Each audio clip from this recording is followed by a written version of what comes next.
ಕಾವೇರಿ ಒಂದು ದೊಡ್ಡ ಫಾರ್ಮ್ ಹೌಸ್ನಲ್ಲಿ ಕೆಲಸದವಳಾಗಿ ಕೆಲಸ ಮಾಡುತ್ತಿದ್ದಳು. ಆ ಫಾರ್ಮ್ ಹೌಸ್ ಒಂದು ಊರಿನಿಂದ ದೂರವಿರುವ ಕಾಡಿನ ಒಡ್ಡಿನಲ್ಲಿ ಒಂದು ಗಿರಿಯ ಬೆಟ್ಟದ ಮೇಲಿತ್ತು. ಆ ದೊಡ್ಡ ಮನೆಯ ಒಡೆಯ ರಾಘವ ತನ್ನ ಕುಟುಂಬದೊಂದಿಗೆ ಅಲ್ಲಿ ವಾಸವಾಗಿದ್ದ. ಕಾವೇರಿ ರಾತ್ರಿಯ ಸಮಯದಲ್ಲಿ ಯಾರಿಗೂ ಗೊತ್ತಿಲ್ಲದಂತೆ ತನ್ನ ಗೆಳೆಯ ಶಿವನನ್ನು ಫಾರ್ಮ್ ಹೌಸ್ಗೆ ಕರೆದಿದ್ದಳು.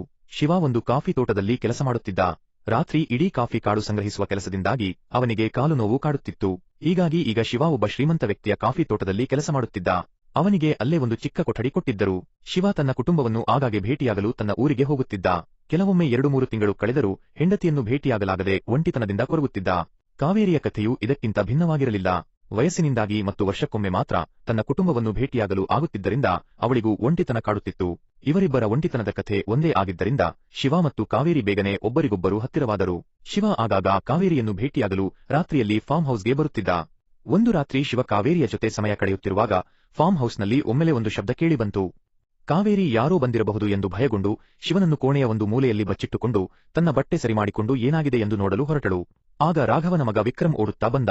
ಅವನ ಹಿಂದೆ ರಾಘವ ಕೂಡ ಕೋಪದಿಂದ ಕೂಗುತ್ತಾ, ನೀನೆಂತ ಮಾಡಿದ್ದೀಯಾ? ನಿನಗೆ ಯಾವ ಧೈರ್ಯ ನನ್ನ 2ನೇ ಪತ್ನಿಯ ಜೊತೆ ಹೀಗೆ ತಿರುಗಾಡುವೆಯಾ ಎಂದು ಬೈಯುತ್ತಿದ್ದ. ಕಾವೇರಿಗೆ ಆಗ ಗೊತ್ತಾಯಿತು ವಿಕ್ರಮ್ ತನ್ನ ಚಿಕ್ಕಮ್ಮ ಶೈಲಾಳ ಜೊತೆ ರಹಸ್ಯವಾಗಿ ಸಂಬಂಧ ಇಟ್ಟುಕೊಂಡಿದ್ದಾನೆ ಎಂದು. ಇದನ್ನು ಕೇಳಿ ಕಾವೇರಿಗೆ ನಗು ಬಂತು. ಈ ಹುಡುಗನಿಗೆ ಎಷ್ಟು ಧೈರ್ಯ ಎಂದು ಮನಸ್ಸಿನಲ್ಲಿ ಯೋಚಿಸಿದಳು. ರಾಘವ ಕೋಪದಿಂದ ಶೈಲಾ ರೂಮಿಗೆ ಹೋಗಿ ಬಾಗಿಲು ಮುಚ್ಚಿಕೊಂಡ. ಕಾವೇರಿ ಕುತೂಹಲದಿಂದ ಅವರ ರೂಮಿನ ಬಾಗಿಲ ಬಳಿ ಒಡನಾಟವನ್ನು ಕೇಳಲು ಹೋದಳು. ರಾಘವ ಜೋರಾಗಿ ಕೂಗುತ್ತಿದ್ದ, ನಿನಗೆ ಗೊತ್ತಿಲ್ವಾ ಅವನು ನಿನ್ನ ಮಗನ ವಯಸ್ಸಿನವನು? ನೀನು ಹೇಗೆ ಇಂತಹ ಕೆಲಸಕ್ಕೆ ಒಪ್ಪಿಕೊಂಡೆ? ನಾನು ನಿನಗೆ ಏನು ಕಡಿಮೆ ಮಾಡಿದ್ದೇನೆ? ನೀನೇಕೆ ಅವನ ಜೊತೆ ಹೀಗೆ ಮಾಡಿದೆ ಎಂದು ಗದರಿದ. ಶೈಲಾ ಶಾಂತವಾಗಿ ಉತ್ತರಿಸುತ್ತಿದ್ದಳು, ನಾನೇನು ತಪ್ಪು ಮಾಡಿಲ್ಲ ರಾಘವ, ನಿನಗೆ ಎಲ್ಲವೂ ತಿಳಿಯುತ್ತೆ. ಕಾವೇರಿ ತನ್ನ ಕೊಠಡಿಗೆ ಮರಳಿ ಶಿವನ ಜೊತೆ ಮತ್ತೆ ಸಮಯ ಕಳೆಯಲು ಶುರು ಮಾಡಿದಳು. ಆಗ ಶಿವ, ನೀನು ಏಕೆ ಈಗಲೂ ನಗುತ್ತಿದ್ದೀಯಾ? ಇದೆಲ್ಲ ನಿನಗೆ ತಮಾಷೆ ಆಗುತ್ತಿದೆಯಾ ಎಂದು ಕೇಳಿದ. ಕಾವೇರಿ, ಹಾಗಲ್ಲ ಶಿವ, ನಾನು ರಾಘವನ ಮಗನ ಕಥೆಯನ್ನು ಯೋಚಿಸುತ್ತಿದ್ದೇನೆ ಎಂದು ನಗುತ್ತಾ ಉತ್ತರಿಸಿದಳು. ವಿಕ್ರಮನ ಕಥೆ ಇಂತಿತ್ತು. 2 ವರ್ಷಗಳ ಹಿಂದೆ ವಿಕ್ರಮನ ತಾಯಿ ಸಾವನ್ನಪ್ಪಿದ್ದಳು. ವಿಕ್ರಂಗೆ ತನ್ನ ತಾಯಿಯ ಮೇಲೆ ತುಂಬಾ ಪ್ರೀತಿಯಿತ್ತು. ಆದರೆ ರಾಘವ ತನ್ನ ಮೊದಲ ಪತ್ನಿಯ ಸಾವಿನ ಬಗ್ಗೆ ಹೆಚ್ಚು ಚಿಂತಿಸದೆ 2ನೇ ಮದುವೆಯಾಗಲು ನಿರ್ಧರಿಸಿದ. ಶೈಲಾ ಒಬ್ಬ ಸುಂದರವಾದ ಯುವತಿಯಾಗಿದ್ದಳು. ಕೇವಲ 26 ವರ್ಷ ವಯಸ್ಸಿನವಳು. ವಿಕ್ರಂಗೆ ತನ್ನ ತಂದೆಯ 2ನೇ ಮದುವೆ ಒಪ್ಪಿಗೆ ಇರಲಿಲ್ಲ. ಆದರೆ ಶೈಲಾಳ ಸೌಂದರ್ಯವನ್ನು ನೋಡಿ ನನ್ನ ತಂದೆ ಒಳ್ಳೆಯ ಕೆಲಸ ಮಾಡಿದ್ದಾರೆ ಎಂದು ಮನಸ್ಸಿನಲ್ಲಿ ಯೋಚಿಸಿದ. ಶೈಲಾಳ ಜೊತೆ ರಹಸ್ಯವಾಗಿ ಸಂಬಂಧವನ್ನು ಆರಂಭಿಸಿದ.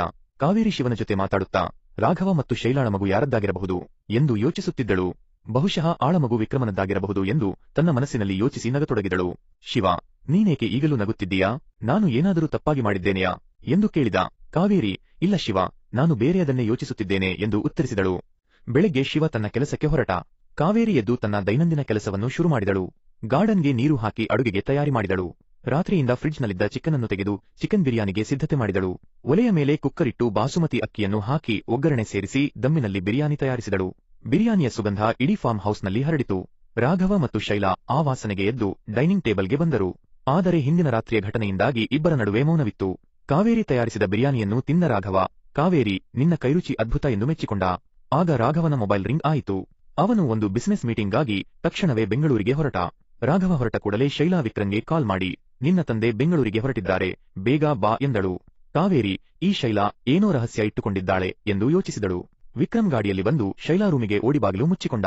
ಕಾವೇರಿ ಶಿವನಿಗೆ ಕಾಲ್ ಮಾಡಿ ಈ ಎಲ್ಲಾ ಘಟನೆಯನ್ನು ಹೇಳುತ್ತಾ ನಗತೊಡಗಿದಳು. ನಿನ್ನೆ ರಾತ್ರಿ ನೀನು ಇದಕ್ಕೆ ನಕ್ಕಿದ್ದೆಯಾ? ಇವರ ಕಥೆ ತುಂಬಾ ರೋಚಕವಾಗಿದೆ ಎಂದು ಶಿವ ಕೂಡ ನಗತೊಡಗಿದ. ಇವತ್ತು ರಾತ್ರಿ ನಾನು ಬರಲೇ ಎಂದು ಕೇಳಿದಾಗ ಕಾವೇರಿ ಸರಿ ಬಾ ಎಂದಳು. ಮಧ್ಯಾಹ್ನವಾದರೂ ಶೈಲಾ ಮತ್ತು ವಿಕ್ರಮ್ ರೂಮಿನಿಂದ ಹೊರಗೆ ಬರಲಿಲ್ಲ. ಕಾವೇರಿ ಊಟಕ್ಕೆ ಕರೆಯಲು ಅವರ ರೂಮಿನ ಬಳಿ ಹೋದಳು. ಬಾಗಿಲು ತಟ್ಟಿದರೂ ಯಾವುದೇ ಶಬ್ದ ಬರಲಿಲ್ಲ. ಕಿಟಕಿಯಿಂದ ಒಳಗೆ ನೋಡಿದಾಗ ಶೈಲಾ ಮತ್ತು ವಿಕ್ರಮ್ ಒಬ್ಬರನ್ನೊಬ್ಬರು ತಬ್ಬಿಕೊಂಡು ಬಟ್ಟೆ ಇಲ್ಲದೆ ಗಾಢ ನಿದ್ದೆಯಲ್ಲಿದ್ದರು. ಇದನ್ನು ನೋಡಿದ ಕಾವೇರಿಗೆ ವಿಕ್ರಮ್ನ ಬಗ್ಗೆ ಒಂದು ಆಸೆ ಮೂಡಿತು. ಅಬ್ಬಾ, ಇಂತಹ ಹುಡುಗನ ಜೊತೆ ಒಮ್ಮೆಯಾದರೂ ಇರಬೇಕು ಎಂದು ಯೋಚಿಸಿದಳು. ತನ್ನ ಆಸೆಯನ್ನು ನಿಯಂತ್ರಿಸಲಾಗದೆ ಕಾವೇರಿ ಶಿವನ ಕೊಠಡಿಗೆ ಹೋದಳು. ಆದರೆ ಶಿವ ಅಲ್ಲಿ ಇರಲಿಲ್ಲ. ಅವನನ್ನು ಹುಡುಕಿದರೂ ಸಿಗಲಿಲ್ಲ. ಕಾವೇರಿ ತಡವಾದರೆ ಕಷ್ಟ ಎಂದು ಫಾರ್ಮ್ ಹೌಸ್ಗೆ ಮರಳಿದಳು. ಶೈಲಾ ಮತ್ತು ವಿಕ್ರಮ್ ಡೈನಿಂಗ್ ಟೇಬಲ್ನಲ್ಲಿ ಊಟ ಮಾಡುತ್ತಿದ್ದರು. ಊಟ ಚೆನ್ನಾಗಿದೆಯಾ ಎಂದು ಕಾವೇರಿ ಕೇಳಿದಾಗ ಶೈಲಾ ತುಂಬಾ ರುಚಿಯಾಗಿದೆ ಎಂದಳು.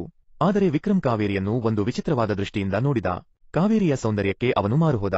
ಕಾವೇರಿಯು ವಿಕ್ರಮ್ನ ಗಮನವನ್ನು ಗಮನಿಸಿ ತನ್ನ ಆಕರ್ಷಣೆಯನ್ನು ಶುರು ಮಾಡಿದಳು. ವಿಕ್ರಮ್ ಊಟ ಮುಗಿಸಿ ಅಡುಗೆ ಮನೆಗೆ ಬಂದ.